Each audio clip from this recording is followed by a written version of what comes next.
Another Catholic diocese is facing charges that one of its priests abused children. 4 men are suing the Diocese of Worcester, saying Father David Holley molested them when they were kids in the 1960s. New England Cable News reporter Tom Bridey says the men filed suit because of what they perceive as the Church's failure to respond to their allegations. And if more people are aware... Phil Saviano says he has always had trouble saying no. He says that problem dates back to his childhood, when he attended the St. Denis Catholic Church in East Douglas, Massachusetts, and delivered newspapers to a priest named David Holley. He probably thought I was a gift from heaven, because all he had to do was sit in the rectory and I would just show up on the doorstep. Over the course of 18 months, Saviano says, Father Holley won the boy's confidence with card tricks and jokes. Eventually, he says, Holley molested him on at least 5 occasions. And I remember the first day that he actually exposed himself to us. It was myself and a couple other kids that were there inside the main entrance of the church.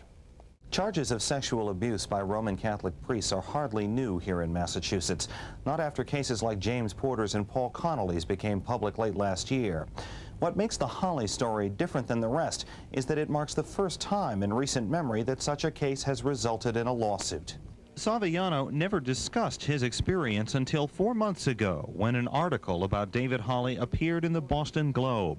Now he and 3 other men who grew up in other parishes where Father Holley served are suing the Diocese of Worcester. Saviano and his attorney say the reason for the suit is simple.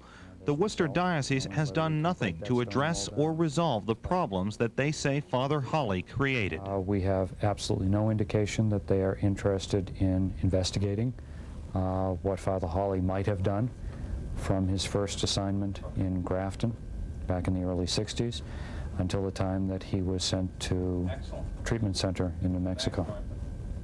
So we have really hit a stone wall. David Holley served in Massachusetts parishes between 1960 and 1972.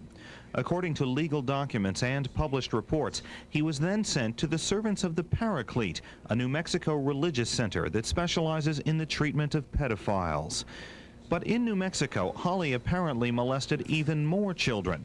He later retired, and last year, after being sued by some of his alleged victims there, he moved to Maryland.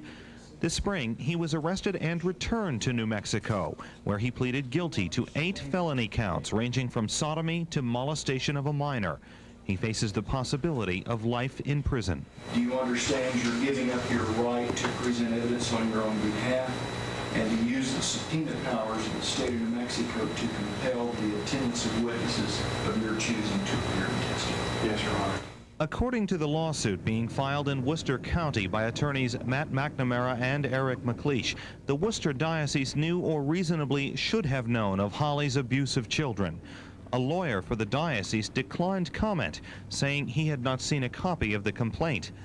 But Saviano says he is ready for a fight. I want them to take some responsibility, and if they feel that they have no responsibility, then to prove it. And I'll tell you, I'm not real happy about sitting here talking to you guys about my childhood sexual experiences with a priest. And I'm not real happy about having to file a lawsuit and all that entails. But I'll be damned if I'm going to sit back and let this kind of stuff go on. They have told us that there will be no funding for therapy. They have yet to come out with a policy to address this issue in the Worcester Diocese. I feel, if they say that they didn't have any problems with Holley when he was in Worcester and he didn't start acting out until he was in New Mexico 10 years later, I say, fine, open up your files and prove it. So that's what I'm after. Tom Bridey, New England Cable News.